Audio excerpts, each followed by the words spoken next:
Greetings and welcome to the latest edition of the Entheogenic Evolution Podcast.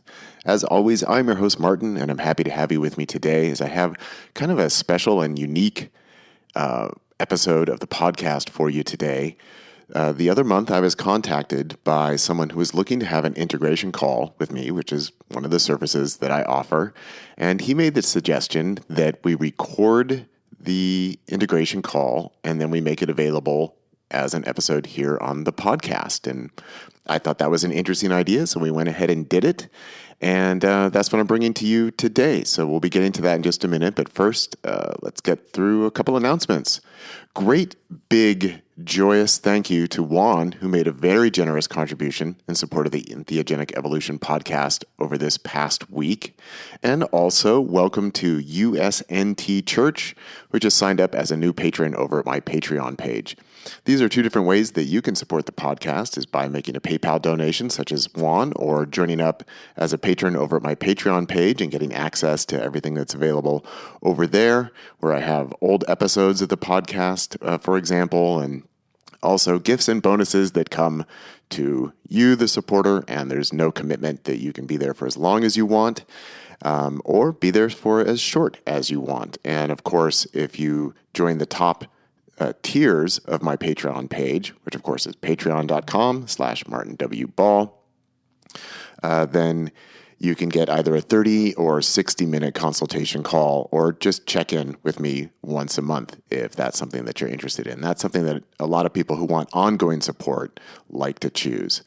And speaking of non-dual entheogenic integration and support, of course, my website for that is exactly that, non-dual-entheogenicintegration.com. I'm available for 30, 60, and 90-minute calls. And since that's what we're talking about today here in the podcast, I thought I would just start off by sharing with you, the listening audience, just some of the feedback that I've gotten from my clients recently. So I'm just going to read through a couple things that my clients have sent back to me.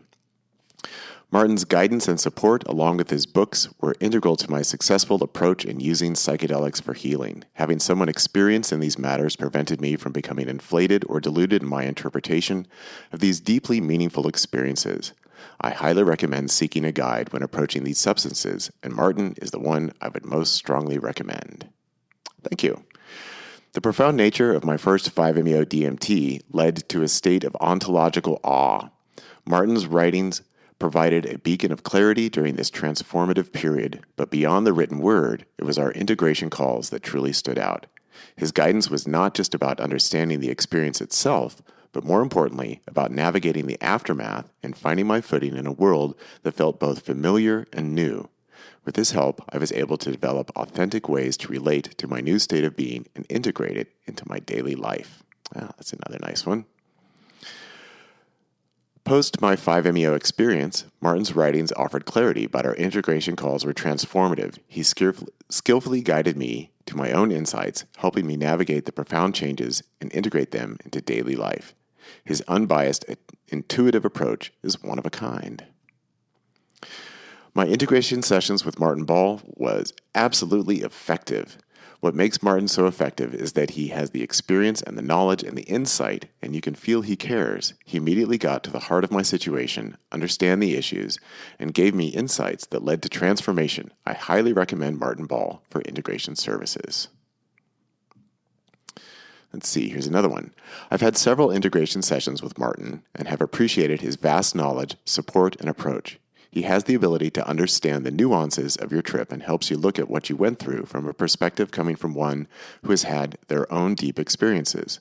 The conversation is deep, flowing, sometimes light, sometimes serious. I've appreciated his perspective, and it's helped me understand the meaning of my trips on a deeper level. I'd highly recommend Martin to anyone looking for integration that comes from a place of integrity and experience. Martin was a guiding light in a time nothing made sense. I was so lost and unstable post-ceremony that talking with Martin felt like a sigh of relief and a hope when I needed it. So much has changed and improved since then. Martin's insight into my process is nothing short of remarkable. Having someone that has been through what I'm going through or having accompanied other travelers of this experience is invaluable. Martin has an almost uncanny ability to immediately zoom into the most important issues that I'm currently dealing with, and his down-to-earth approach paired with his voice of reason is a truly must-have tool in my tool belt. I appreciate him both as a human being and an integration coach and wish him nothing but the best. Well, thanks. The consultation exceeded my expectations. We were able to cover different aspects of the integration, and Martin was able to answer all of my questions in a timely manner. He was very efficient, wise, and helpful. Martin was a great person to talk to about my experiences. He's very knowledgeable and incredibly caring when talking to him. I recommend him to anyone. When I started to learn about psychedelics, it was like walking into a dark room with blind eyes. I had no source, but I had a feeling that there was a huge treasure box in this dark room. Martin, his books, podcasts, and of course having integration with him, connected everything together. He took me to a whole different level of experience with all psychedelics. His approach truly changed my view of psychedelics and definitely changed my life. I will always be thankful to him. I am deeply grateful to Martin for his warm welcome and essential assistance in the integration process. His approach allows the powerful experience with 5-MeO-DMT, which invites us to transcend the ego and reveal a sacred geography within ourselves, to be deeply understood and meaningfully assimilated. Thank you, Martin, for facilitating this path of reconnection and unity, and for sharing your wisdom and compassion with those on this transformative journey. I set up an integration session with Martin after going through an extraordinarily difficult and painful trip on DMT in hopes of making sense of what I experienced. It was quite refreshing to have someone listen so attentively, genuinely, and without inserting any spiritual fluff or ideologies around what the experience could mean. He has a very unique, non-dualistic approach towards the psychedelic experience itself and the integration process, which for me resonated at a very deep level. Everything became crystal clear for me during our session. It was extremely obvious where I was creating narratives around my trip and how I was resisting the energy of my experience. Martin emphasizes full presence and allowance of energy. I felt 10 times lighter after 1 hour with him, ready to embrace the energy of my next experience with an open heart, truly. Martin and I worked together for 9 months, and he was influential in my healing and integration journey as both a facilitator and a student. He gave me tools to help me embody the information I was receiving in my journeys, to be present and understood much deeper what God actually is. He supported me as a facilitator and offered insight and reflection so I could guide my clients through their journeys under the lens of non-dualism. He helped me understand my ego, and through that understanding, I was able to understand when my clients were in their egos. He helped me to communicate in a clearer way and has always cheered me on as I peeled off more layers of outdated beliefs, fears, and programming to come into a more authentic version of myself. Integration is key to doing this kind of healing work, and to be supported by Martin was such a gift. So I think that's enough. I've got a few more of these that came in from some of my clients, which I really appreciate all of you guys sending those in to me. And that just gives you an idea of some of the feedback that people want to say in support of their integration calls with me. And just know that I'm always here to help, that I take great pleasure, actually, in getting the opportunity to speak with people from around the world every week. I mean, my clientele is extremely diverse, coming from every different kind of background and social situation and upbringing and religious or spiritual beliefs or training or anything like that. I also work with therapists. I work with doctors. I work with people who are providing medicine experiences to help give feedback and reflection on their own practices. So it's very diverse. And if you are out there and looking for some reflection and someone to talk to about it, well, know that I'm here. You can find out more information about my consultations at martinball.net, or you can go over to, as I mentioned, nondualentheogenicintegration.com, and I am available for 30, 60, and 90-minute calls. So with all that said, let's go ahead and get into this conversation. My client, his name is Daniel, and that's all that we're going to share with you guys. And I will say, stick it all the way out to the end, because there is a surprise twist at the ending of our interview, which is kind of fun and actually made me really excited to talk to Daniel. But, Daniel's coming with not necessarily a very severe case of anything, just looking for some help and reflection.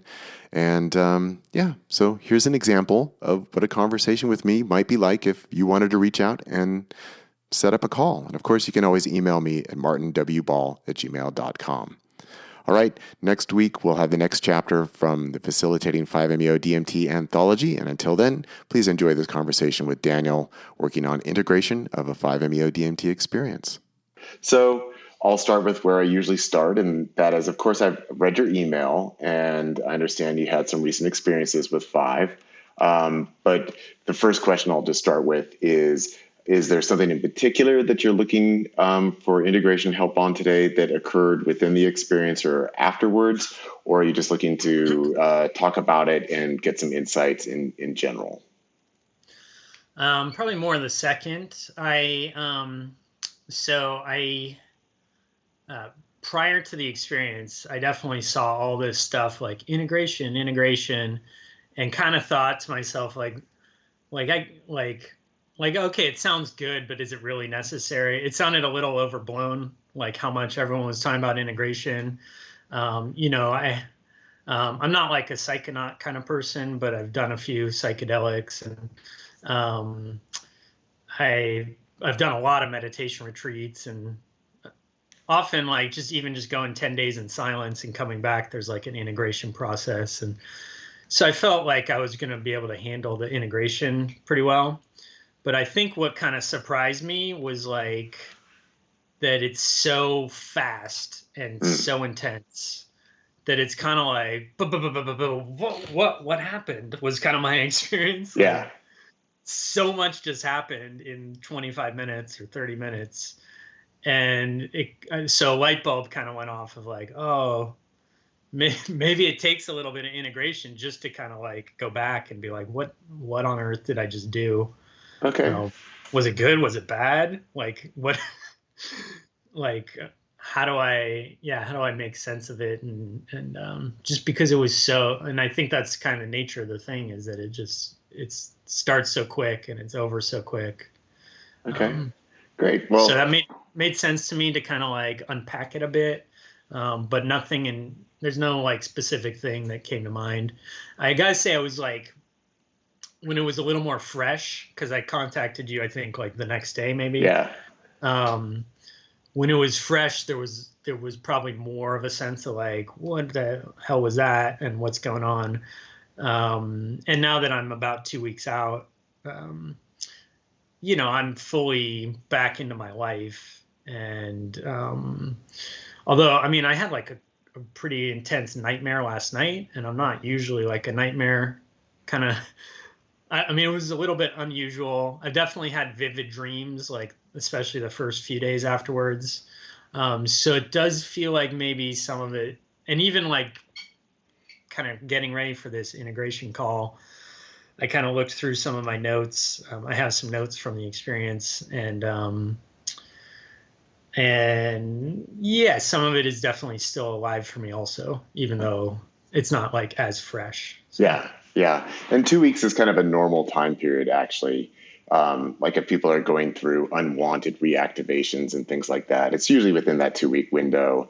And by that point, the ego has really kind of reconstituted itself pretty solidly, and things tend to go back to normal. So let me just ask you just kind of some of the standard questions that I like to ask people before we actually get into the experiences that you've had. And then I'm going to ask you all kinds of questions about the experience and what happened and what you've been experiencing afterwards. But first, we'll just start with a little bit of background about yourself. Like you already mentioned, a little bit of experience with psychedelics, experience with meditation. And then also, I mean, you're not coming to me with like a trauma issue. Sometimes that happens. And then I do ask people, okay, well, what was the trauma? Or what was the childhood experience? So, if there's anything that you think is significant from your earlier life that you feel might have impacted your experience in any way, then we can talk about that. But if not, you don't need to bring it up. But otherwise, I am curious about just what your prior experiences are kind of working with altered states. And then the question that I always get to after that is, well, when you heard about 5-MeO, what made you say, yeah, I want to do that? So that's sort of the trajectory of questions that I'm interested in. I'll just be taking some notes here. Okay, cool. So I'll start with the psychedelics. I've done mushrooms, LSD. LSD and MDMA, I did them both like twice, maybe each, and kind of smaller doses. Not much. I wasn't even really into either of those. Um, Done mushrooms a lot. Like there's been a couple phases of my life where I was doing it maybe once a month or something. Mm-hmm. I typically took probably between 1 and 3 grams of mushrooms. And then the last time I think I did it, or the last real time I did it, for some reason I just decided to do 5 grams all alone. I thought, I'm not going to want to be out in public, and Yeah. I'll just put on some music, lay in bed, and take 5 grams. And it was kind of too much for me, especially, I mean, it was just that I was alone, and I had a little bit of fear just doing that, of just like, I'm not sure I can take care of my body right now. Yeah. Like, I don't know what my body's quite doing. And, I want to make sure it's like breathing and it's not like, I mean, I was aware of my body, but I just didn't feel like I could really do it. And there was no one else there. And I ended up texting who's now my wife, my girlfriend at the time, who's now my wife. And I think I texted her, I called, I'm not sure. It was hard to even operate a phone. Yeah. I was just like, and somehow I was like, I took a lot of mushrooms. Can you please make sure I'm okay? And she's like, okay, I'll check in on you in a little bit. And that calmed me down a lot. But overall, I wouldn't say that was like a good experience. Like I didn't really enjoy that experience, partly because of that kind of anxiety. Yeah. But also it was like this weird, I don't know if maybe I'd taken even more, like 6 or 7 grams, maybe I would have just kind of completely gone. But I was in this state where it was like, things were really trippy. There was lots of like fractals and stuff and very trippy, but it wasn't like, and like my thoughts weren't even coherent enough to really like make sense of things. Whereas, on like a lower dose, it's like all these cool insights and a feeling of love and a memory of somebody, or, things like that. This was more just like my thoughts weren't even really working that well. Yeah. So just let me ask you, in contrast with the other experiences, as you said, mostly between like 1 and 3 grams, were those more social in nature generally? It started social. I mean, I started in like high school and started kind of socially, but it became more of like a spiritual kind of thing for me. I liked the kind of doing it in nature, feeling kind of like some communion with nature and having these cool insights and feeling my heart open up and love. And it was always kind of like an intuitive thing of like, after I did it a few times or something, I'd be like, man, I need a break for a while. I might not do it for like a year or a few years. Definitely took some breaks of probably a few years at a time. But it was more of like a kind of spiritual kind of thing for me. Yeah. Yeah. Yeah. And it definitely sounds like with this 5-gram trip that maybe you're sort of in between states, in a sense that, like you said, maybe if you'd taken a little bit more, it would have opened up to being more paradoxically rational or insightful at that level. But it does sound like just the anxiety and the discomfort of like, oh, maybe this is too much and I can't handle it. And it's great that you had somebody to reach out to, but it does sound like most likely there was some internal resistance going on because it was just a lot. Yeah. Well, and I think I've always kind of found with mushrooms, like the way up is always a little uncomfortable, always get a little bit of stomach ache, and it's kind of like things are getting more intense, and it's like, how much more intense is this going to get? Like, and then, on that experience, like once I was a couple hours in or something and past the sort of peak, it was a lot more. It was like, okay, I know it's not going to get any worse than this. So, things start to relax again. But I mean, I thought that was pretty similar with the 5-MeO also, which I'm sure we'll get into. But it was definitely like those first 5 minutes or even like the first 30 seconds. Yeah, just like it's happening going so fast. How far is it gonna go? And I took like what I guess are kind of smaller doses too. So yeah, but yeah, we can get into that. Yeah. So let me ask you then about meditation, and also you've stated that with these lower doses of mushrooms that you kind of had that sense of spirituality in nature, heart opening, sense of love. So I'm just kind of curious, how would you describe what you would call your own spirituality, and then where does, like, say, meditation fit within that? Sure. So I've been pretty much doing meditation, Vipassana meditation, Theravada kind of style since like 2009. So like intensively. I actually, started meditating even before that, but I'd say for like, yeah, solid 14 years, I've been very committed at doing like at least one 10-day retreat a year. And at one point I did a 12-week retreat, silent retreat, and whole bunch of other retreats and daily practice and things like that. My spirituality is like, I wasn't raised with any kind of religion or anything. Okay, I was going to ask. Yeah. Yeah. I mean, I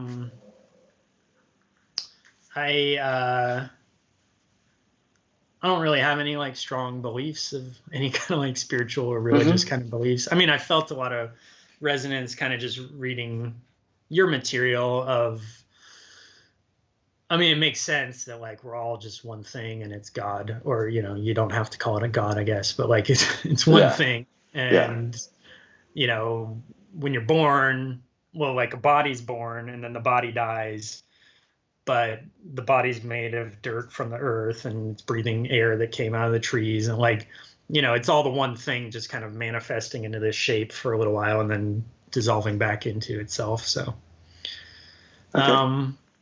Which I think is kind of pretty scientific as well as backed up by sort of an intuitive sense as well. Yeah.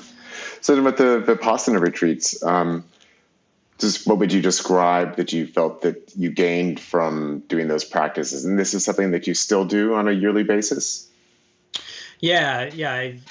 So I have 3 kids now. Their ages 1, 3, and 5. So we're really busy, but I'm still, So but I've still been doing like one 10-day retreat a year. I think I might have gone a little more than a year during the COVID part, but even then I was like, I think I did a self retreat at home or something. And but I mean, there was other times where I was doing like 4 retreats a year or something like that. So, so one a year for me is like mild. And then I sit every morning for 30 minutes. I've been doing that for a long time. That's kind of about all I can afford for my day. Yeah, but that sounds like a really solid practice. Yeah. And I mean, I love it. I think like if I look back to where I started, it's just like a huge difference in, my temperament, equanimity, and just like not getting all worked up about things, and a lot more calm, and being more calm. I feel like a lot more available to kind of connect and be present with other people. Great. So it's helped me with my kids, helped me in my relationship. It's been huge. I mean, obviously, I think it's been really important because I keep doing it. So, yeah. It feels like it's paid off a lot. Yeah. Yeah, that's great. So, I mean, I might as well tie that in. So, in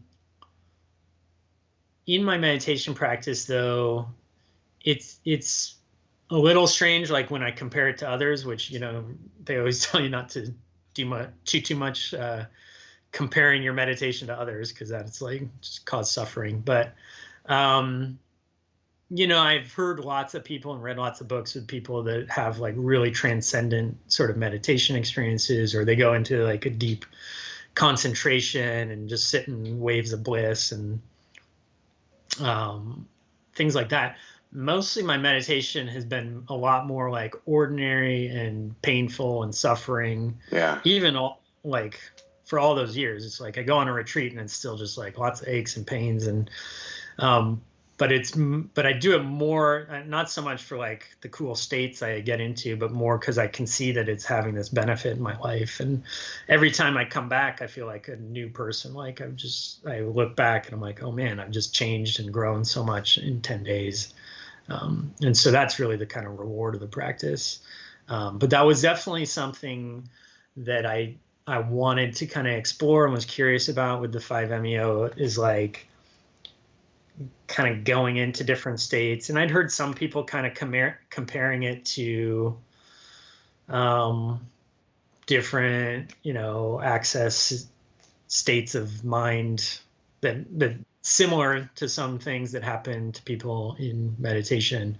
And so I was wondering if it was kind of like, would kind of push me into that space so that I could kind of get there and then maybe go back to my meditation and have a lot more access to different kind of states of mind that have been kind of just not really there for me. My last retreat, actually I found out about 5-MeO like a week after my last retreat or something. Like I'd never heard of it before. Yeah. And I just come back from retreat, and that was it. It was an extremely like ordinary retreat. It was very, very ordinary feeling. And but there was some sense like, I think there's like some more to like meditation practice that I'm just not getting to. And so there's kind of a hope that maybe this would kind of lead to that somehow. Yeah. I can't say it really has this time around anyways. I mean, I'm feeling like I want to try, 5-MeO again, but I don't know when, but Yeah. Well, I will just give a little bit of feedback that these are definitely common reasons why people do end up going to 5-MeO. It's really common for people who are doing meditation practice, and it sounds like you're getting a lot of benefit from your meditation practice, but yeah, it can be enticing when you're reading about people's really deep transcendent meditations, which, those get promoted a lot, but I'm of the opinion that they probably don't happen all that often. That's pretty rare for most people. And so, having a long, consistent meditation practice, can be very desirable to, let's get that big boost that it sounds like this 5-MeO does. But I think, as you've also experienced, we haven't talked about it yet, but I think you've also experienced that it's so much in such a short time period that it can even be difficult to relate it to meditation. And this is one of the places where I always like to emphasize with people that 5-MeO DMT is not meditation. It's a really different energetic vehicle and process and experience, and that I think that they can be melded together, but it's just important to really look at it as its own unique phenomenology. And that it can deepen people's meditation practices afterwards. But that's also not a necessary or an automatic result that people get. Again, because it is so big, so fast, versus meditation is usually, it's very calming, right? As you're meditating, you're calming, you're focusing, you're centering, and you're getting slow. Yeah, and nice and slow. And you're getting that 30 minutes every morning just to kind of center yourself. And as you say, that helps you be more present, more connected, more calm, greater sense of equanimity, versus 5-MeO just gets there and goes bang, which is not calm. Yeah. It's the complete opposite of calm. Yeah. Mm-hmm. Yeah. And that's a big reason I've liked meditation. I mean, and I would say meditation was always like more important to me than psychedelics or mushrooms. And part of that was that feeling of like there was something valuable for me about going really slow and kind of seeing, even if you get into some really intense state, like you can kind of see the mind slowly getting into it, and then it's starting to slowly dissolve and come out of it. And like, so all that awareness of that process, and it's also like so sober, like everything that happens, you're like so sober feeling and present in meditation. I had a friend actually who he did a lot of psychedelics, and he used to say he said something like, it's like, this would be so cool right now if I was sober, like about his trips. Like that was the one thing about it that was like, but I do feel that way with meditation. It feels really sober and clear, and and slow and things like that. Yeah. And you're right. It was pretty opposite of that. Yeah. Yeah. Well, it sounds like we're ready to get into the actual details. So let's start with describe for me, if you can, just the context of how the 5-MeO was served. Meaning like, were you inside? Were you outside? Were there other people present? Were you invited to lie down? Were you asked to stand up? These are all different variables that show up. Sure. So I was in an apartment in Vancouver on the 12th floor. And it was just like a small room with a kind of mattress. And they designed it as their, ceremony room.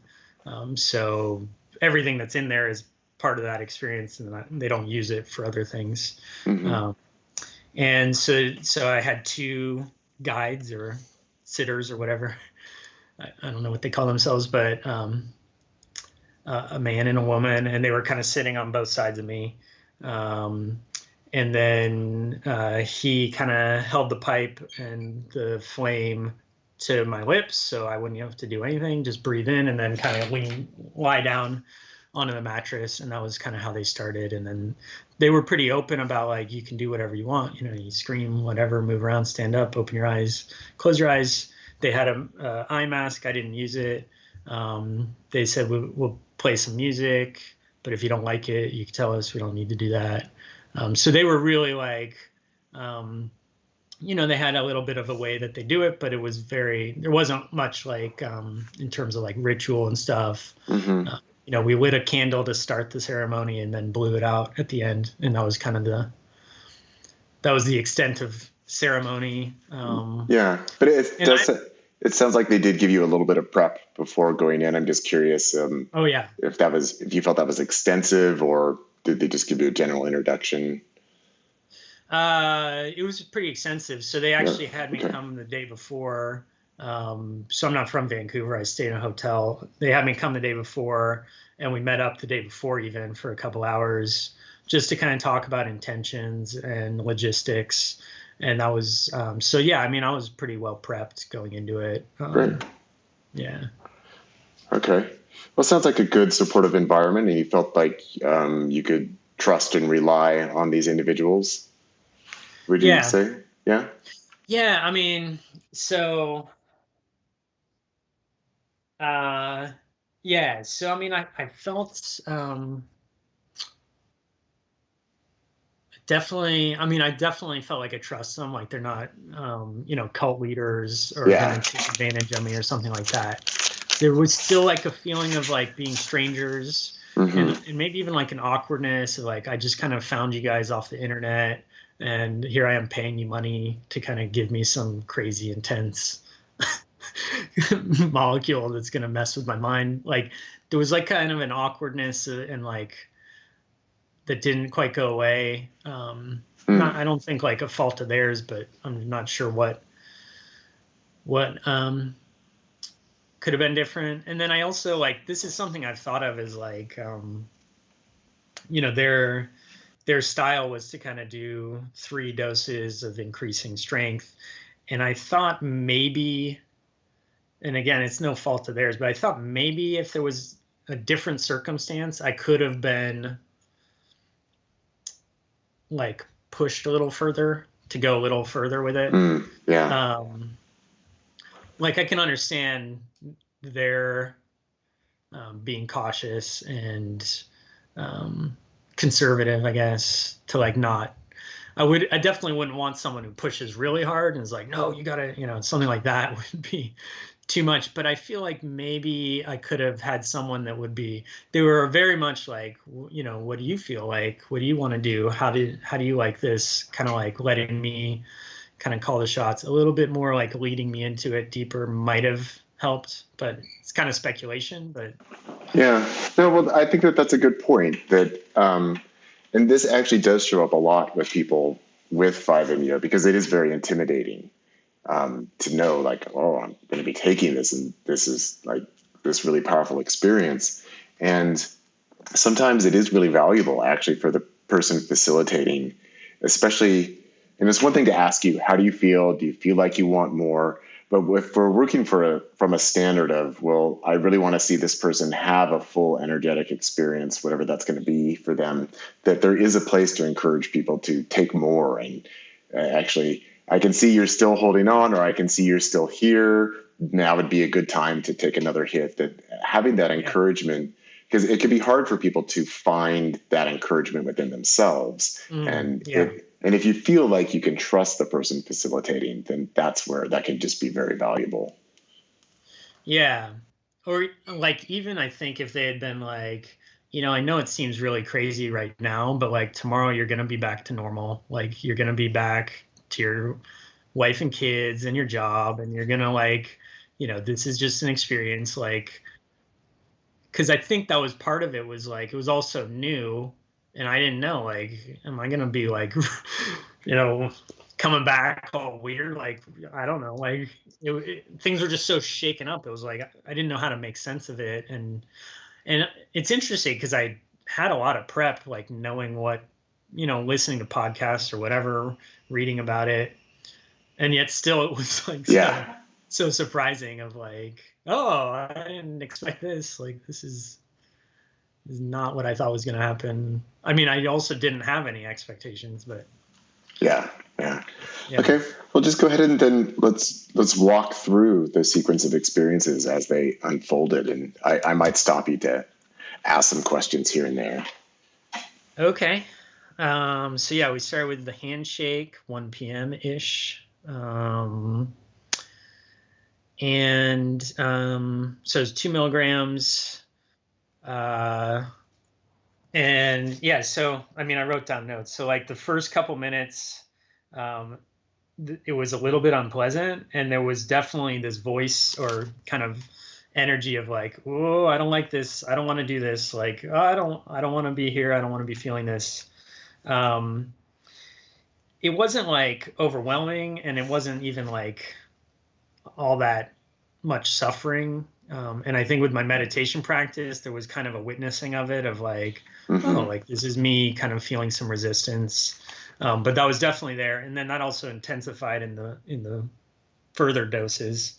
So that kind of came on in the first couple minutes. But the other thing I noticed about that is that it would change so fast. Like everything was changing so quick that it would be like, oh, I don't like this. And then the next moment I might be like laughing or something like, why didn't I like this? What was the problem? Yeah, it was like on to the next thing. And then it was like, oh, everything's relaxing. And then, oh, some tension. And then it's relaxing.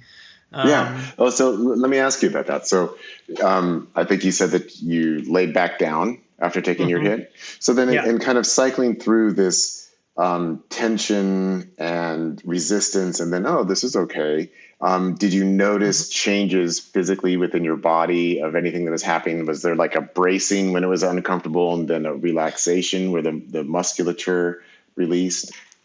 Yeah. I'm like starting to feel some things in my body even right now. Yeah, that's very common. And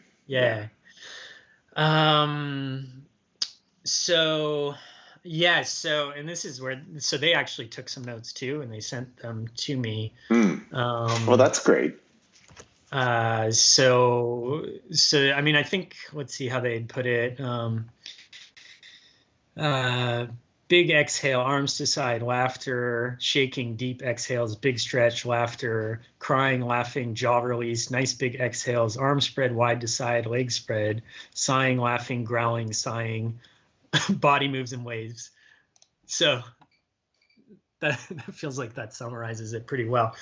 It felt to me a lot like a internal massage or something, or like a massage of like spiritual energy, like that I didn't even know was there. Like it was bodily, but it was something even like deeper than bodily, like energetic. Was the best way I can describe it. So interestingly, like I knew about your symmetric thing. But I kind of went into it like, I don't know if that guy's really like, I don't know about the symmetric stuff. Like it looks, whatever. We'll see. But I did actually notice a couple of times, like I specifically on this handshake, I remember at one point I was laying back like this, and I could feel kind of my right hand kind of like going like this. Yeah. And and it felt, and then it kind of went into my chest, and I could feel it as it kind of like tension, and it felt kind of asymmetric, and it felt like, oh, like like there's something here. And then I don't know if like some growling came out or something, but like something definitely kind of, some noise kind of came with it as it kind of moved through me and then kind of like relaxed. And I did notice that when I was, more relaxed, it felt symmetric. And so it did kind of feel like, oh, maybe there is something to it. Like I wasn't intentionally trying to, I was more like, either way, I was like, I don't know, if I'm symmetric, I'm symmetric. If I'm not, I'm not. Just trying not to like, let that color my experience. But I did notice kind of like some of these things kind of started out like with a sort of asymmetry that would kind of build into some kind of release and then a relaxing. And then other than the like first couple minutes of like the come up, this feeling of like, I don't like this. Other than that, like overall, I think I thought of it as like a really good experience. I was like, that was cool. Like I liked it. I had some like thoughts of my wife that was like really loving. Another thing that kind of brought me to 5-MeO is that I'm a hospice nurse. So I'm not sure if I mentioned that, but that was actually the clincher for me when I heard people talking about their death experiences.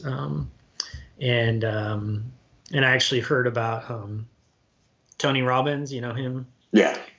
So he, I guess, talks about doing 5-MeO, and the way he tells his story is like his whole life he'd been working with people on living, like how to live a better life. He's like, that's what he's all about, like live life to the fullest.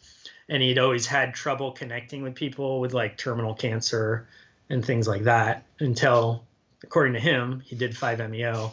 And after that, that was the first time that he really felt like he could kind of connect with dying people also. So I heard that story. I was like, oh, this is like, I got to try this. Because hospice for me, it's more than just a career. It's kind of like a passion or whatever. So, yeah. Oh, well, that's a great motivation. And then even in that like small handshake dose, there was some like really interesting kind of like death imagery, even in that first small dose. So I came away, walked away from that feeling like, oh, this is worth it. Just this. I'm not exactly sure why I thought that, but I definitely thought that. Yeah. And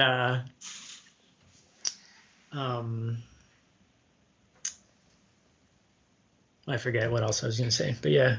Okay, well, let me just jump in with just a few comments on there. So it sounds like what you're describing here, there is still a witness consciousness present. It doesn't sound like you hit the point of like Daniel is now dissolving, Daniel's going away, Daniel's dying, but still very energetically noticeable. And that's one of the things that even with a very small dose of 2 milligrams, that it is surprisingly strong. Yeah. Yeah. And that was the thing I just forgot that I was going to say. Yeah. Is that I was like, this is probably the most intense psychedelic experience I've ever had, and this is the handshake. Yeah. Like, what the, I mean, it's short, it's a lot shorter. So in that sense, it's not as intense.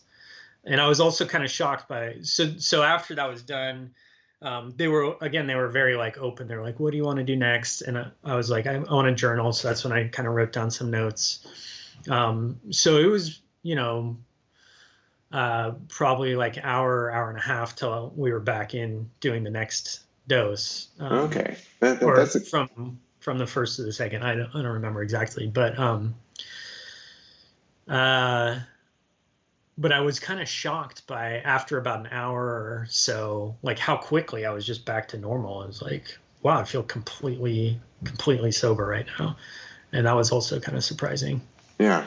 Well, let me just comment on a couple of things. One is I just wanted to say that it sounds like you were very free with your vocalizing and expressing that, the notes that the facilitators gave you, that you were laughing, shaking, growling, laughing, sighing, which is really good, which shows that as you're feeling all these energies and kind of noticing these different bodily sensations, that you're really allowing yourself to express around it. And this is another area where working with 5-MeO is fundamentally different from meditating, right? Because if you're meditating, maybe at most you're chanting a mantra or something like that. But here, there's so much to feel that to let it out, to let it be vocalized is a really important part of the process, because it dissolves the boundaries between what you're feeling and what you're expressing, so that it becomes, a totality in that sense, where you're authentically expressing what you're going through as you're feeling all that. And it is interesting that you just mentioned that it was around an hour in between the first round and the second round, and that you wanted to journal and take some notes.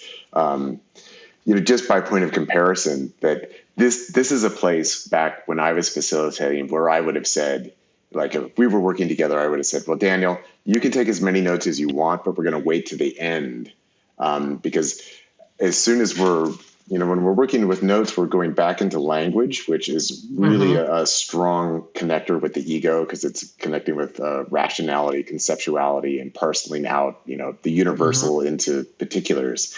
And so that's actually a way of helping to reintegrate and reform the ego. But in a multi-round session, that's something that I would want to delay until the very end. And ideally, even before you reach that point of feeling like, okay, I'm back down to zero now, I usually encourage people to take the next hit before they reach that point. Because, as you can see that I just checked the notes, actually. It was an hour and 20 minutes from the first one to the second one. Okay. So, this is just something to keep in mind, that if you do go back, that it does tend to be more effective if you take that second round before you've had a very long time period. Now, of course, this is another area where, of course, it's your choice. It's when you feel ready, that's when to do it. But my advice is, don't let yourself get all the way back down to zero.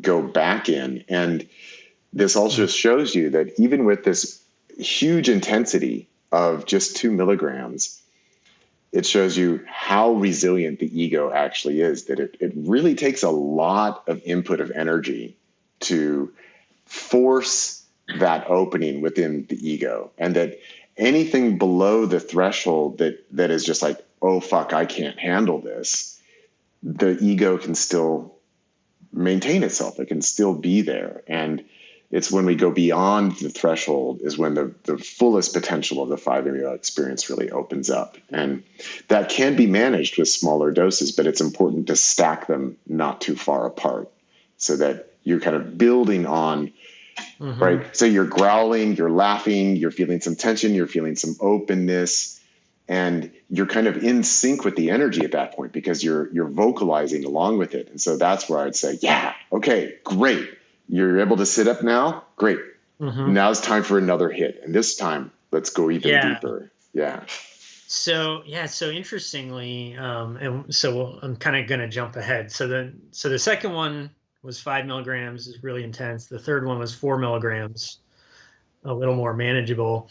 But interestingly, after the 4 milligrams, so in the third round, there was a moment at around like maybe the 20-minute mark or something, where I was still fully in it, but like kind of coming back, where I did for a moment almost like said to them, like, can we just load it real quick? And like, but it was like almost too much energy to kind of try to say all that. And I didn't know if that was a good idea. And so I kind of canceled that idea in my own mind before I even mentioned it. But there was a moment where I was like I feel like I could use another, just kind of keep that momentum and just like, like I'm already in it. Just like, let's keep going. Yeah. Yeah. Well, that's it. Exactly. This is exactly what I'm talking about. So you had enough to really, you're open, you're in it, you're feeling it. And this is what happens, where you get this, this inspiration to want more and to go deeper and to keep going with it.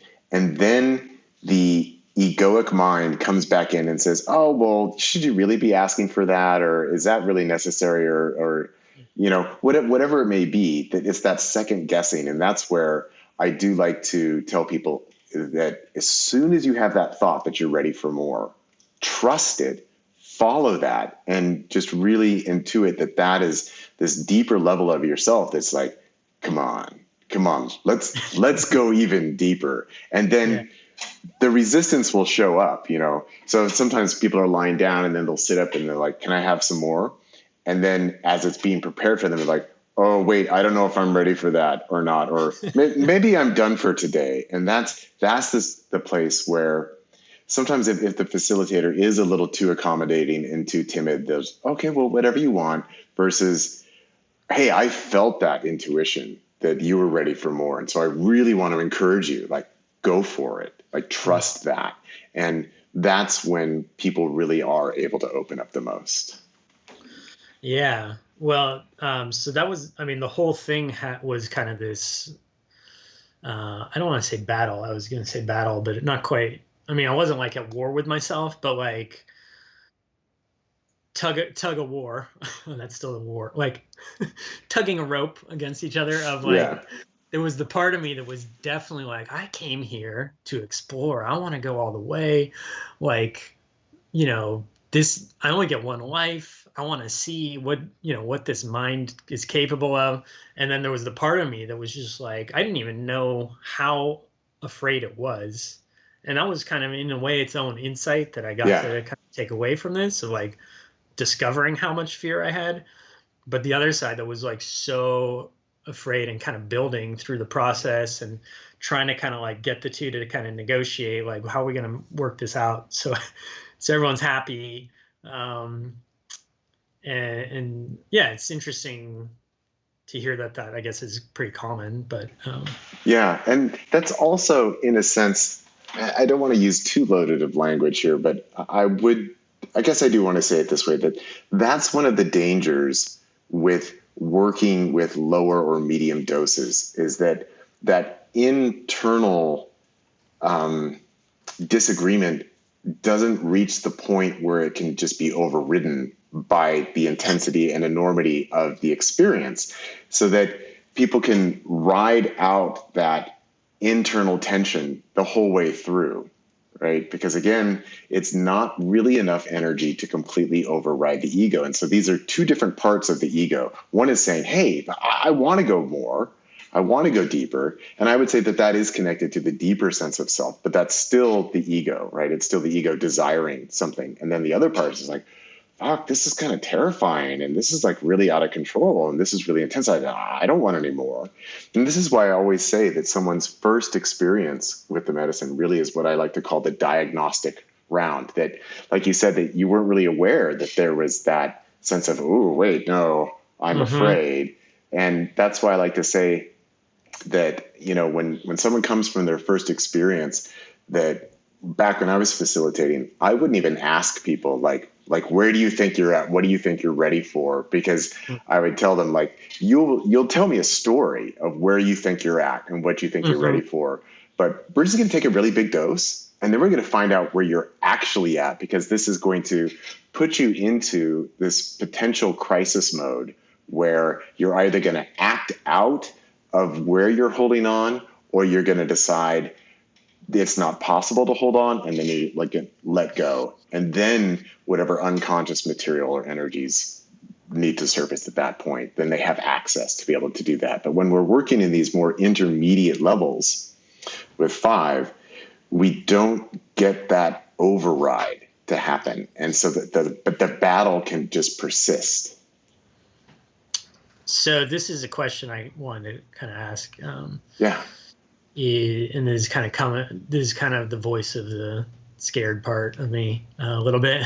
Yeah. But, I think I heard you just kind of saying forcing it, overriding, like using those kinds of words is like another difference maybe for meditation. Like meditation is all about peace, like peace of mind, being peaceful in the world. Like it's also, peaceful actions out in the world, living like a monk and stuff. And,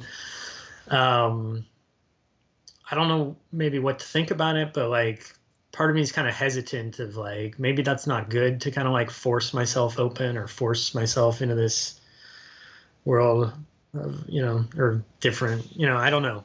Yeah. I don't know what the question is, but. Yes. I mean, so.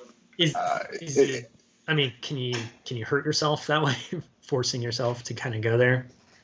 I don't want to hurt No, myself. no, because so by forcing, well, let's just put it into an analogy. It's like, well, look, I can go and I can jump off a cliff, and that can be a thrilling experience, or I can convince myself, let's go up in the plane and put the parachute on, and like, let's really do this. Let's really fly through the sky.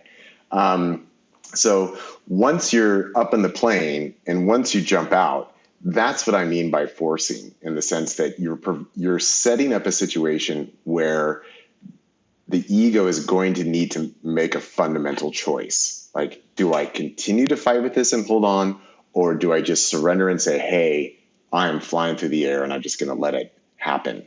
And this is where, because the ego can't just make itself let go, because Mm-hmm. it is evolutionarily designed to be incredibly resilient and to be self-replicating, right? So that it keeps maintaining itself. And by giving ourselves sort of this opportunity or this crisis moment where it is so overwhelmed that it feels like the best choice here actually is just to surrender rather than fight with it. So it's always a matter of free will.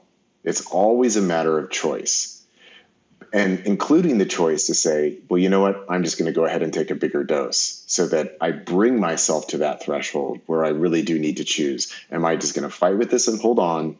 Or am I going to fully trust and fully surrender and fully let go? And that's where the potential is so much higher, because at 5 milligrams, even if you fully let go within that, it's still not likely to become a completely non-dual or completely transcendent experience. It's still going to be, okay, I'm relaxed, I'm feeling all this energy, I'm expressing, it's changing a lot, but I still know that I am going through this. I still know that it's me here in the room having this experience. But once you get up to like 10, 12, 15 milligrams, then it's just within seconds, it's like, oh my God, this is it. I have to let go. This is it. This is it. Okay. And then you have that opportunity. And that's where it actually becomes the practice for death before dying. Because so Yeah. when death comes, that is an event that ultimately is forced upon us. We're all going to die sooner or later. And so since you Mm-hmm. work in hospice, you've probably also seen that there are individuals who are holding on to life, even though their quality of life might be next to zero. And you, as the hospice provider, you might actually feel like, you know what? If I could encourage this person to let go right now and just be at peace with it and accept it and let them trust that this actually can be a very beautiful experience, that would be the best thing for this person. Mm-hmm. Like I had a friend who had cancer, and unfortunately, I mean, I don't want to put too much judgment on it, but I will say that from my perspective, not living with her, I was not her provider or anything like that, but from my outside perspective and knowing her partner, and I think he would also agree with this, that she held on a lot longer than was really of any benefit to her, because she was so afraid of dying. And so then her last many months were just complete and utter misery. Okay. And so this is where, again, if we can reach sort of that crisis point with 5-MeO, where it's like, oh my God, this is it. Can I just let go and surrender into it? That's where you have this opportunity to really trust and really let go. And then it does feel like dying, but it can be this really blissful, ecstatic experience as you're dying, versus, oh my God, I don't want to go yet, so I'm going to use everything that I can to hold on. And that's usually when it becomes a very difficult and even traumatic experience for people. And so this is where there's the clear parallel to hospice care, that there might be times where you'd want to encourage someone, like, you know what, you're in a good place right now. You're on the verge of death. You could probably hold on for a few more months, but is that really of value to you? Or do you want to give yourself the gift of choosing to let go now and do it in a way that's going to be beautiful and peaceful and maybe even ecstatic, that there's the potential that the act of dying actually could be ecstatic. It could be a moment of bliss of like, I don't need to worry about anything anymore. I don't need to worry about my health. I don't need to worry about my family. I can just let go and have this expansion. So forcing is a tricky word, but it's kind of like giving yourself enough intensity so that you can have that a moment of needing to choose. Yeah, it's still, even as I'm hearing you talk about it, like I can feel the fear of like I want to do it again and I feel afraid. Yeah. It's interesting how both of those are there. Which is totally normal. But I wanted to say that, so going back to the second round. Yeah. So that was 5 milligrams. And I wouldn't call it like a bad trip or something, but it was the most uncomfortable of the three, or a little bit ambivalent, like where I was kind of like, I'm not sure if I actually enjoyed that, and I probably wouldn't ever recommend anyone else do this. It was, but my experience, so it was definitely like not the full release or the full letting go. Like I was definitely still there. I was still having the experience. I was aware of me, Daniel, having the experience. So it's definitely still in that realm, but the intensity felt so intense. And to me, it really felt like involuntary at that point. Like I felt like I had completely let go. I mean, I didn't try to like resist or try to open my eyes or try to see like, can I come out of this? Like I just went fully in it. And so I don't know, like, if I could have, or, like kind of put the brakes on, but I just kind of went with it. And I mean, it was so intense. And it's like, let's see, it's like rolling feet inward, convulsing, shaking, loud screams, cries, vocal release. What the fuck? I said. Yeah. That was at 5 minutes. I said, what the fuck? Laughter, hands and fists, sits up. There was some crying, lies back down. Then I was saying thank you a whole bunch. I asked them to put their hand on my heart. My tongue comes out, body moving in waves, deep gutted vocalizations. Then yes, yes, yes, with stretching arms, full body stretches left and right, more stretches. Sits up, forward stretch. Like, even in that description, it's like, you can kind of tell it's like another level of intensity. But like the body, I mean, it was like, there was like, I would feel a scream coming, and there was no, to me, it felt like there was no stopping that scream. It was just like, and it was like primal stuff, like not like, oh, I'm angry right now and I'm going to let out my anger. It was like, and like, like I think deep gutted vocalization, like things like that. And it was a little overwhelming. And and I think that that was kind of maybe when there was more hesitation started to kind of come in of like, I don't know if I could handle more of this or even handle this again, which is why for the last one, I was like, let's come back down to 4, because 5 was a little much. Like I still wanted to, my decision process, I was like, I still want to keep going.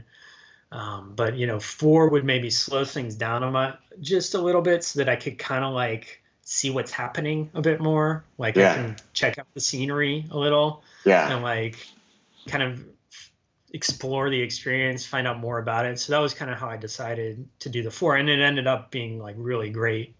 And like I mentioned in the email also, like I did also kind of get to a point of completion as well, which was kind of part of the decision of like, okay, I feel good and I'm ready to go home. And I don't know if it's like, maybe part of the fear is like knowing that I will let go, like not that I'm afraid and so I'm going to hold on, but like I know that I'm probably just going to let go and relax, and that's like terrifying in itself or something. Yeah, it can be, because see, even here with this more intense round, you're still aware of the fact that you're doing things. And that also, even though it's strange and unusual and really intense, that also is very satisfying to the ego, because it says, well, at least I'm doing something, right? I'm really growling, I'm sticking my tongue out, I'm thrashing about, I'm saying these things. But it's interesting that you describe this as like the most uncomfortable and maybe too uncomfortable, and you more ambivalent about this one here. But really everything that you've described here, just from my own perspective, I'd say, well, this actually sounds very productive. This is really good, because again, what's happening is as we're introducing all this energy into your system, it's going to challenge the ego, and it's going to challenge wherever there might be repressed or unexpressed energies that you might not even be consciously aware of, that were in you.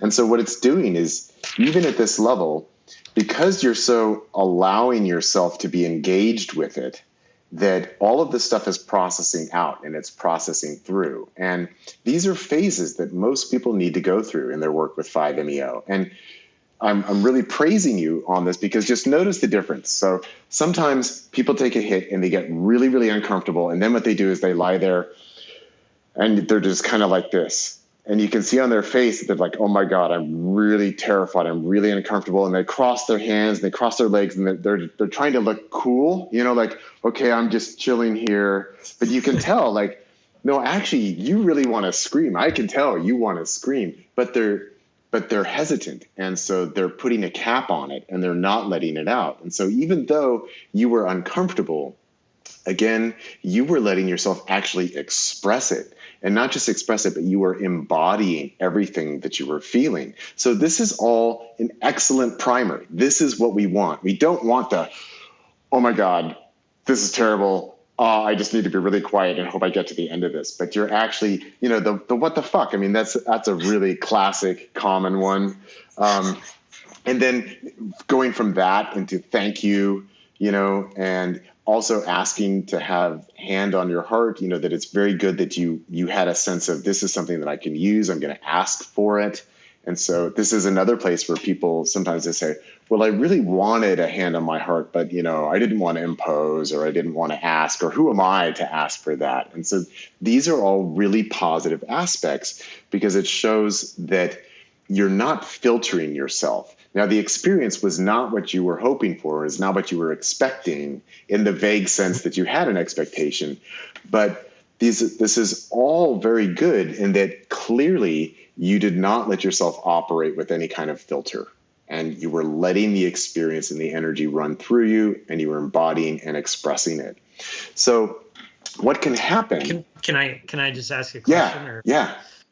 So, because you kind of made me remember, one of the, and this is kind of the sort of skeptical part of my mind asking the question, is like one of the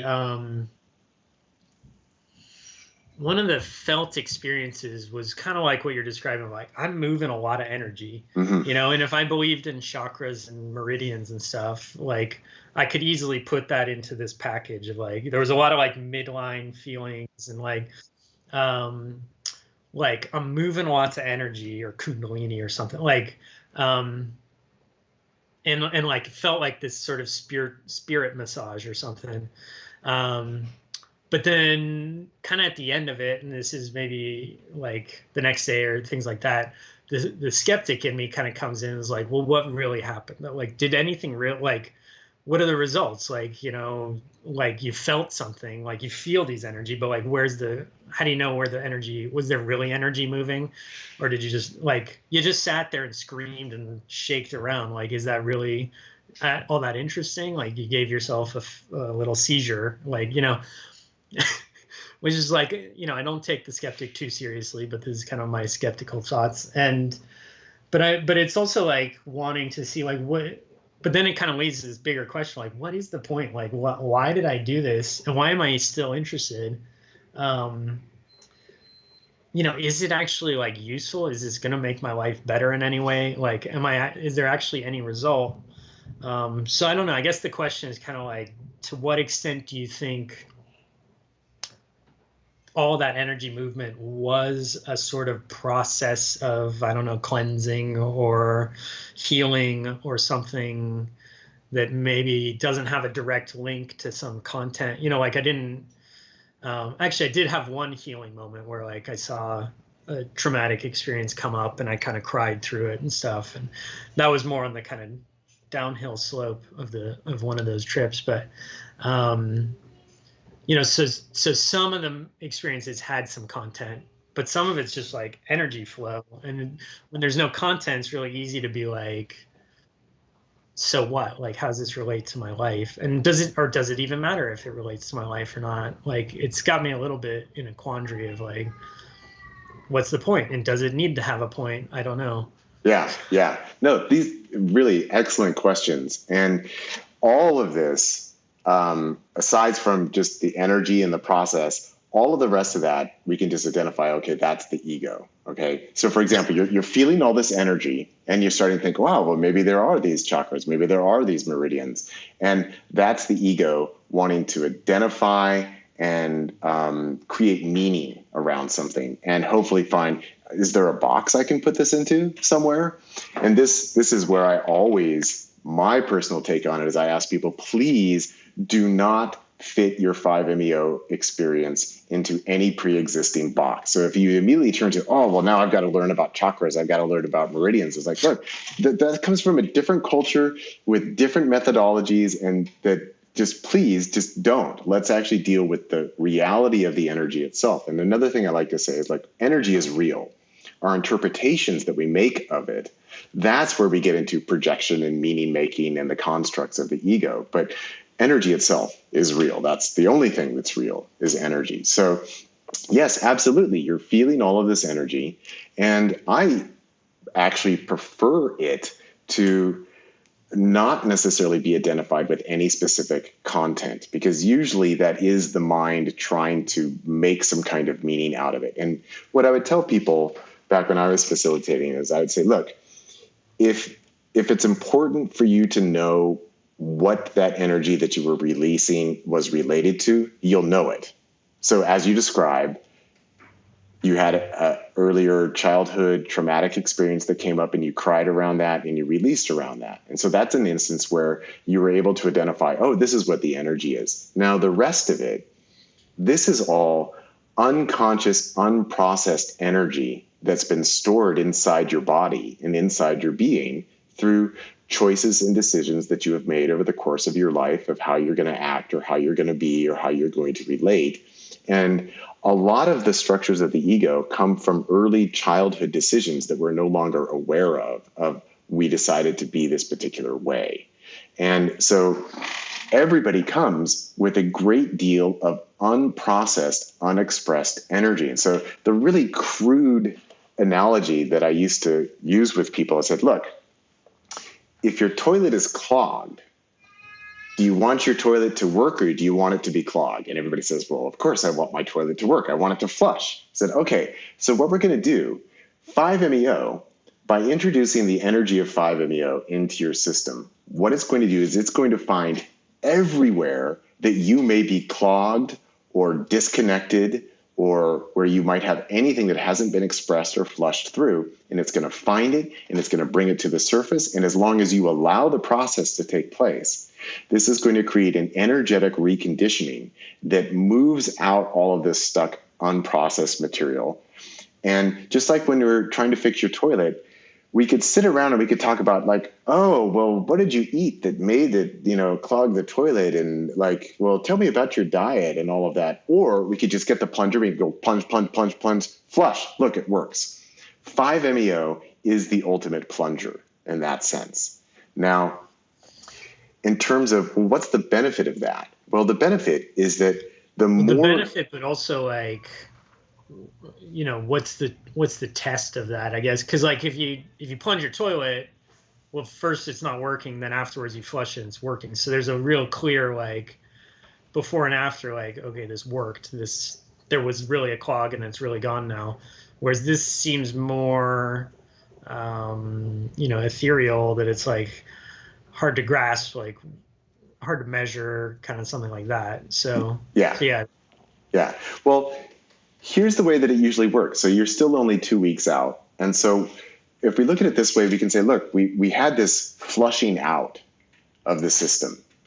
And you might not notice it now, but in the coming weeks and coming months, what you will most likely start to feel is that you'll notice ways that maybe you're censoring yourself, or you might notice ways that you're projecting, or that you're attached, or that maybe you're performing. In other words, you might start to feel areas where you're starting to feel a little bit inauthentic, or you might feel like you're returning to older patterns or something like that. And so what happens is that you might not notice that actually your system is all fleshed out, but as you start to accumulate junk again, it becomes more noticeable. It's like, wow, Okay. I'm stuffing it all back in now.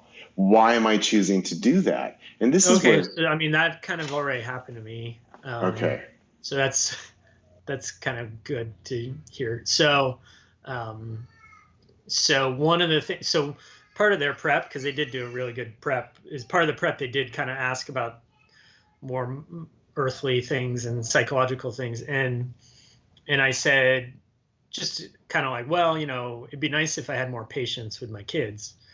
Not like that was really the reason I was going, but I was kind of like, that's something I'd like to get out of it. And then I actually had a lot of experience during the trip where it was like feeling love for my kids, new kind of perspectives on my relationship. Came home feeling really connected with them. But then a couple nights later, like impatience came on strong. Like, and it was like, oh, I don't know if this really, in terms of that, checking that box, like this didn't really get rid of the impatience, because here it is, it's full force impatience. Um, but it was interesting because it did more like what you said. It became really obvious, and then I was able to be like, oh, like I don't want to be this impatient, and I started to take it more seriously. Like, oh, I really need to like. And so I started listening to some parenting podcasts, and I was like been working on it, and I actually am feeling really good with my kids right now. But it was almost exactly like you described it. Like the shit came back, felt really like more obvious than normal, and gave me the inspiration to kind of do something about it instead of just like complain about it, or it would be nice if someday I would. yeah, So well, that's that's, interesting. yeah, it's so awesome that you mentioned that. And I will tell you that actually, in you telling me that, I just got goosebumps everywhere, because it's just like, oh yeah, that's so it. Like that actually like jazzed me up a bit, because that's exactly what I mean. That, see, the ego again is built on unconscious patterns, and so we enter into states of frustration or disappointment or whatever it is, and we're just kind of trapped by it, and we're so stuck in it that we don't know how to get out. So when we introduce the energy of 5-MeO, it gives us either these openings to start to release some of this stuff, or it gets us all the way beyond it into the transcendent experience. And then it's even more distinct as everything starts coming back.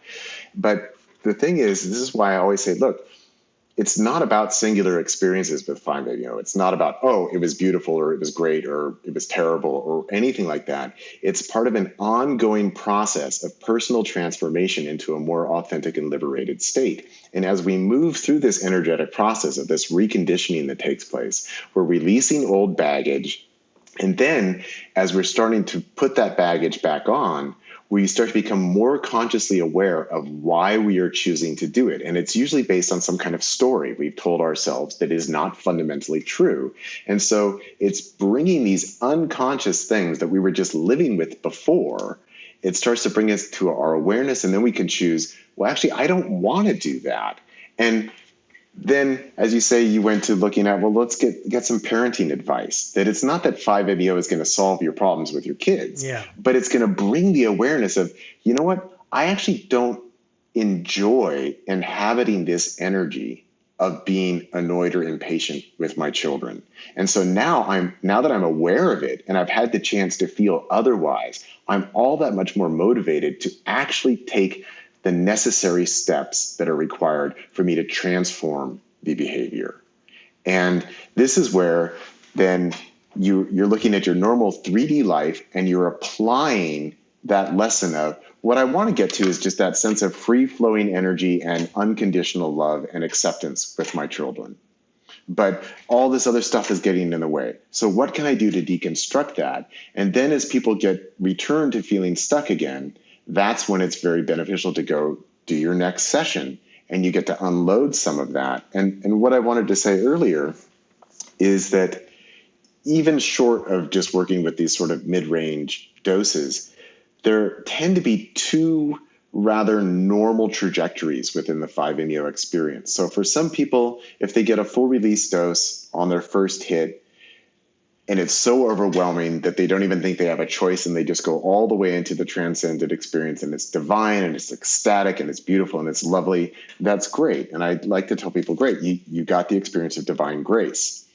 What you can expect after that is now it's going to be more growling and screaming and purging and writhing, because now that you've had that transcendent experience, you don't necessarily get to go back there every time, because every person comes with a backlog of stuff that's unresolved. And if we continue to work with it, then we unwind all that stuff. And then people might eventually get back to that beautiful transcendent state. The other trajectory is people go through their period of unwinding and releasing first. And then eventually they hit that point where it's effortless and, oh, this is the divine grace I've been looking for. So you're more on this second pathway of you've got some unwinding and releasing to do first. And just from the descriptions that you've given from your experience, you engaged with it beautifully. So my assessment of your sessions is that it might not have been what you were hoping for, but it was very productive. And I would say this absolute success. These are definitely successful experiences. Yeah. Yeah. Right. Yeah. I mean, that's kind of how it feels, but it's nice to have a kind of, to hear you say that, because it's kind of like, it's a little hard to, from my perspective, being so close to it, to kind of know if it was a success or not. So yeah, and just notice that that's also another way that the egoic mind operates. It wants to know, was that successful or was that a failure? Did I do it right? Did I do it wrong? Was that worthwhile? Was that not worthwhile? And what I always like to do is help people shift out of the mental chatter around it and just go back into asking yourself, well, how do you feel?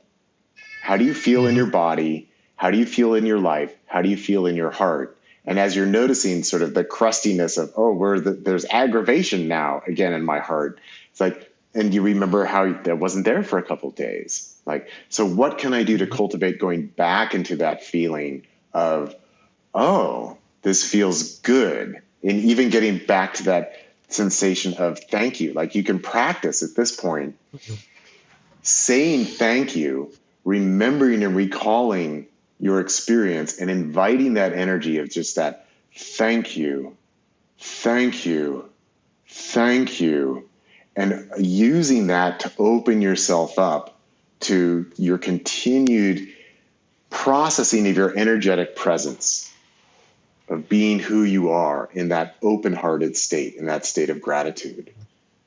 That's where it's just invaluable. Okay. Yeah, that's really helpful. Yeah. I think if I were to use the plunger metaphor, it's kind of like the problem isn't that the toilet's clogged. The problem is that I'm constantly putting stuff in the toilet. Yeah. It shouldn't go there. And you plunge it once, it just kind of shows you, hey, this is how a toilet works when it's clean. Yeah. And then the next day you keep throwing junk in it. And then you're like, oh, if I don't throw the junk in it, I can actually have a clean toilet. So it's not like the plunging just solves the problem. Right. Yeah. Right. So there is the action of taking 5-MeO, and then there's also what do we do with it? How do we allow it to transform our perspective? And it's always comes back to, am I taking responsibility for myself or not?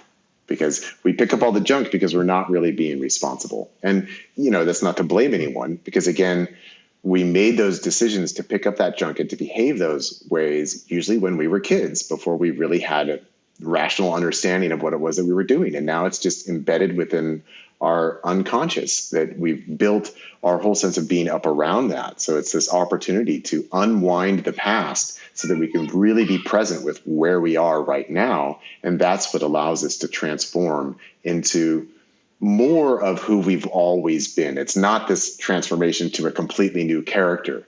It's a transformation into more of who we've always been, just in a way that is freer, more open-hearted, and more authentic, and more available to be in love with your children, more available to be in love with yourself, to be in love with your life, to be in love with your wife and what you do, as a hospice worker, and really bring that sense of compassion and authenticity into all of that. Thank you. Yeah, that feels good. Good. I can feel it now. So it feels good. Yeah, I can see you feeling that. It's beautiful. Yeah. I mean, the thank you was like really real in that moment. Like, yeah. Thank you.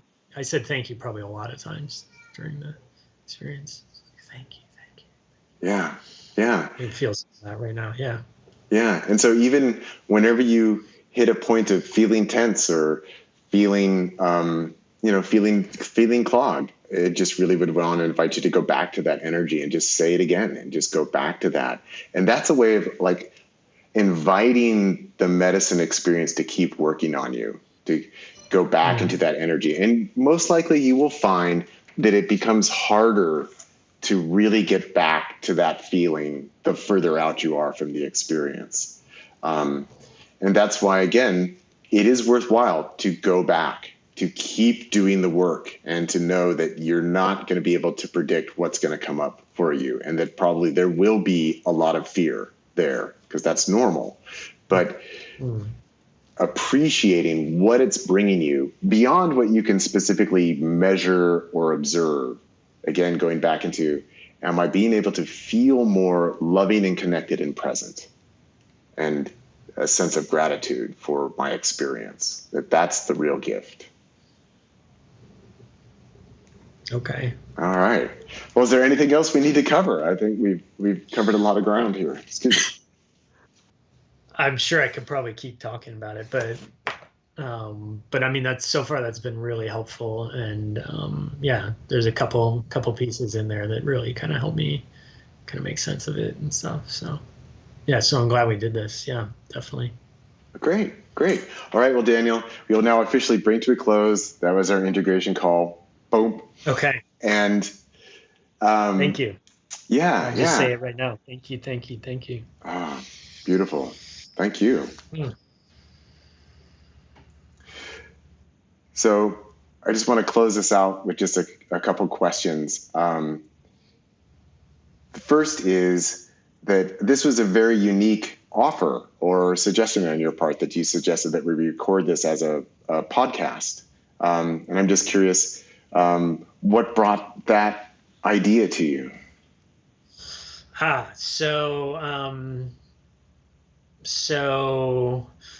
Well, I mean, I've always been kind of creative, and I've done other kind of podcast type things in the past, completely unrelated to psychedelics.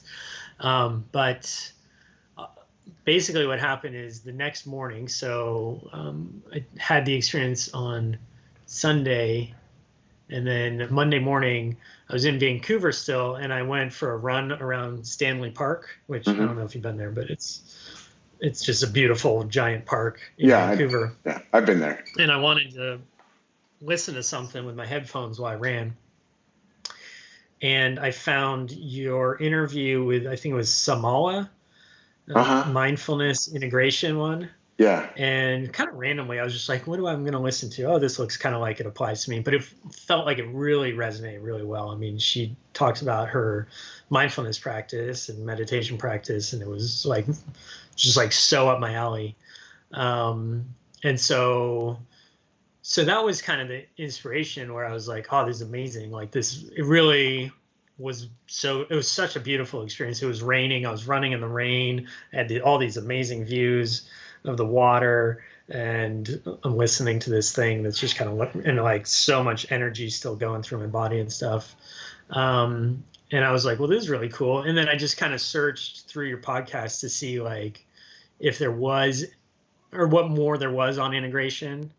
Like, is that, cause like I had said, it wasn't until I had the experience that I could really get like, oh, integration. Oh, I can see why because there's just so much to unpack, like from that experience. So I was just kind of searching through, and then I thought, oh, it'd be cool if, if there was something like that where it's like you're actually helping someone with the integration. And then I'm like, why don't I just suggest it to them? So, and then I just sent an email. So that was pretty much it. I didn't put a whole lot of thought into it, but. Yeah, well, great. Well, I'm glad you suggested it. I think it's gone very beautifully, and I'm just very pleased that you've been comfortable to do this and to have this conversation. And again, if you change your mind and you don't want it to go out to the public, we won't do that. But so, I mean, I would think we could make it just audio. I don't particularly want to have my face. Oh yeah. Attach this, but it'll only be audio. But yeah, I mean, to me that felt like we were just talking about my experience. So it wasn't like I was thinking about, oh, we're recording this or something. So yeah. Okay, good. So now, just to close, I'd like to ask you if you would be willing to tell the funny story of how it is that we know each other. Yeah, totally. I mean, it's great to see you again. Yeah. I believe you gave me a didgeridoo healing or a didgeridoo bath. Yeah. I think you were the one that did that, right?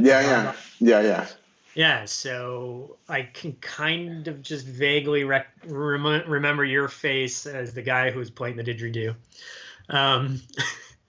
So we were at Burning Man, and it was a big group of us. I'm pretty sure it was all guys. There might have been one female with us, but maybe like 9 or 10 of us, something like that. And one of them, I guess, had met you, and he came back to us and said, I met this guy. I think he said, like, I met this guy who wrote a book about mushrooms, and he said we should come to his God box. And I'm pretty sure that means he's got some mushrooms in this box, and he's going to hook us up. And we had also had this idea that we all just wanted to like trip together that night at Burning Man as kind of like a friend kind of experience, bonding kind of thing. And I think we had something like maybe 3 grams of mushrooms already, which, we were just like, we can't do this for 9 people. And so we were kind of, all right, let's go check this thing out. And we kept being like, oh, are you sure that's what he meant? Like, I don't know. Not sure, but I mean, he wrote a book about mushrooms. Like, what else could he possibly mean? And so we showed up at this camp, and it's the God Box camp, and the God Box isn't open. And so they're like, it opens at 6, which I guess was you or your friend or something. Someone was like, it opens at 6 or something like that. And we're like, okay, well, we'll wait. Because here we are thinking like, we were definitely like in a kind of a little bit of a desperation vibe, like, oh, we need something. Like, I mean, I don't know why we didn't think we could just have a great night sober and just like partying and see what happens. I mean, so many crazy things that happen at Burning Man that you just kind of bump into the right thing at the right moment anyways. But anyways, we were a little bit in the kind of desperation mode, and we waited. I don't know. It seemed like maybe like an hour or something. We were just sitting in your camp. Yeah. Just hanging out the whole time being like, are you sure? I don't know, but I think so. And then I think like one of my buddies went first, and he went through the whole God Box experience, and then he kind of comes back, and you can kind of read it on his face. There's no mushrooms in there. No, it's not what we thought, you guys. And then we all, I think, had to like sit down and have a real talk, where like we put it out in the open. We were like, oh, sorry, bro, we thought there was mushrooms here. Yeah. And you guys were like, what? Something like that. And so then I think we pretty much split up. I think we might have reunited later in the night, but about half the group just went off and to find some drugs or something, I think. And the rest of us stayed to split up the 3 grams, or that's what we were planning to do. But we went through the God Box experience. And so I had the experience, and I now know what is in the God Box, although it's not a secret anymore. There's a mirror there. Yeah. There's a mirror. It's not a drug. Yeah. So, you know, it was fun. It was a fun, interesting way to start the night. And we definitely still had a great night. But yeah. And then I read your book and I was like, I heard, you know, you mentioned the God Box. I'm like, wait, this is the God Box guy? And I was like, what a trip. This is the God Box guy. Okay, sure, whatever. And then I was reading further and you actually tell the story in the book. And I was like, got to relive it. Like, oh, that's what was happening on the other side of that. So.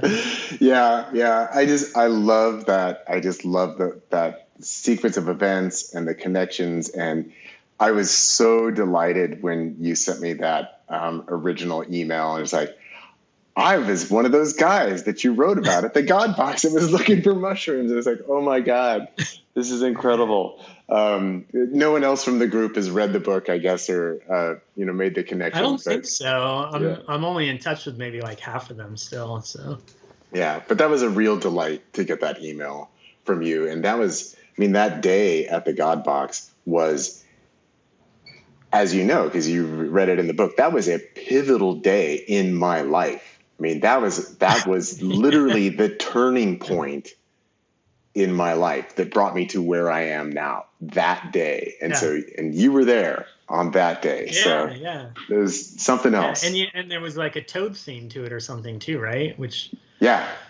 is also weird because, I mean, it was also weird for me because like part of this whole thing is that I didn't even know 5-MeO existed until like 4 months ago or something, or so that's kind of weird for me that like I've been to Burning Man. I was like, you know, inches from you, like you were on your 5-MeO journey at that point, right? No, I had not experienced 5-MeO at that point. You were? Okay. Yeah.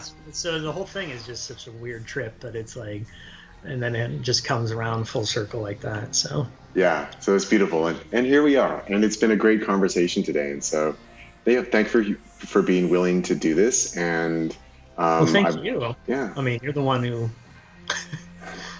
you're the one I should be thanking. Yeah. All right. Well, then you're welcome. You're welcome. It was a great. I mean, it really was helpful. I think it was. I was a little curious what it would be like, but yeah. I mean, helped kind of like put things into a better perspective that I can kind of make sense of it. Awesome. I might have more questions for you in the future. Well, of course, hit me up anytime, and if you have additional experiences that you want help unpacking and reflecting on, you know where to find me. Okay. Great. All right. Thanks, Daniel.